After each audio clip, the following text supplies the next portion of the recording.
Hi అండి, welcome to home food channel. అందరికీ నమస్కారం. ఈరోజు సమ్మర్ స్పెషల్ బెల్లం ఆవకాయ పెడుతున్నానండి. కారం ఆవకాయ వీడియో నిరుడు పెట్టాను, మన ఛానల్లోకి వెళ్ళి చూడండి. ఇది పక్కా కొలతలతో ఎలా పెట్టుకోవాలో చూపిస్తున్నాను.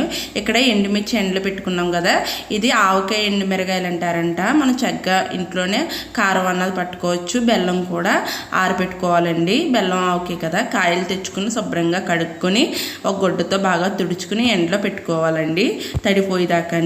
ఇప్పుడు పెద్ద గిన్నె తీసుకుని ఇందులో ఆవకాయ ముక్కలు వేసుకొని చక్కని లోపల చిన్న జీడి లాంటిది ఉంటుందండి, ఆ పొర లాంటిది మాత్రం కంపల్సరీగా తీసేవాలి.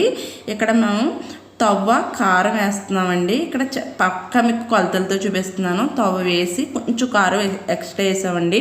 ఇందాక మిరగాయలు చూపించాం కదా, ఆ మిరగాయలు కారం పట్టిన మిరగాయలండి. ఈ తవ్వతోనే ఆవు పిండి కూడా వేస్తున్నామండి. చూసారా, దీని నిండా కూడా వేసేస్తున్నాము.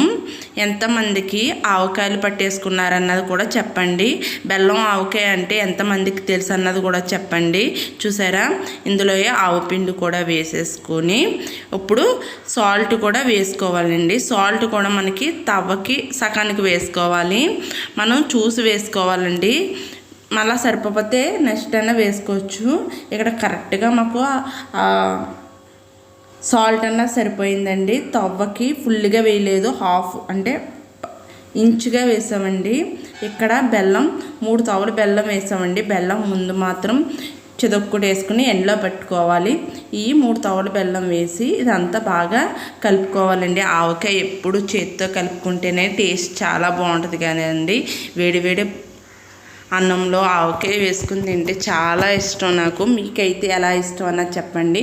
ఇక్కడ కొంచెం కొంచెం ఆయిల్ వేసుకుంటా ఈ ఆవకాయ అన్నది కలుపుకోవాలండి. ఇక్కడ మేము పల్లీల నూనె తీసుకున్నాం, మీరు నువ్వుల నూనె కూడా తీసుకోవచ్చు. చక్కని ఒక జాడీలో కానీ ఒక డబ్బాలోకి కానీ తీసుకోవచ్చు. మేము ఇక్కడ డబ్బాలోకి తీసుకుంటున్నాం. బాగా కలుపుకున్న డబ్బాలోకి తీసుకుని చింతపండు మిక్సీ పట్టుకుని అచ్చుల్లా చేసుకుని ఎండలో పెట్టుకుని అందులో వేసుకుని ఇందులోనే మెంతులు కూడా ఇప్పుడు వేసేసుకుని పైన ఆవకాయ వేసుకోవాలండి. ఇందులోనే వెల్లుల్లి కూడా వేసుకోవాలి. చూసారా, 3 days పోయిన తర్వాత ఆవకాయ అన్నది ఎలా రెడీ అవుతుందో చూపిస్తాను. ఇక్కడ మీకు క్లియర్గా చూపిస్తున్నానండి. చింతపండు గుజ్జుగా వేయకూడదండి, ఇలా అచ్చుల్లా చేసి వేస్తారంట. ఆవకాయ పచ్చడికి ఇదే అంటేనే టేస్ట్ అంట. 3 days పోయిన తర్వాత చూడండి చక్కగా మనకు ఆవకాయ అన్నది ఎలా ఊటతో వచ్చిందన్నది. ఈ వీడియో మీకు నచ్చినట్లయితే లైక్ చేయండి, షేర్ చేయండి, subscribe to home food channel అండి. పక్కా మన ఆవకాయ మాత్రం ట్రై చేయడం మర్చిపోకండి.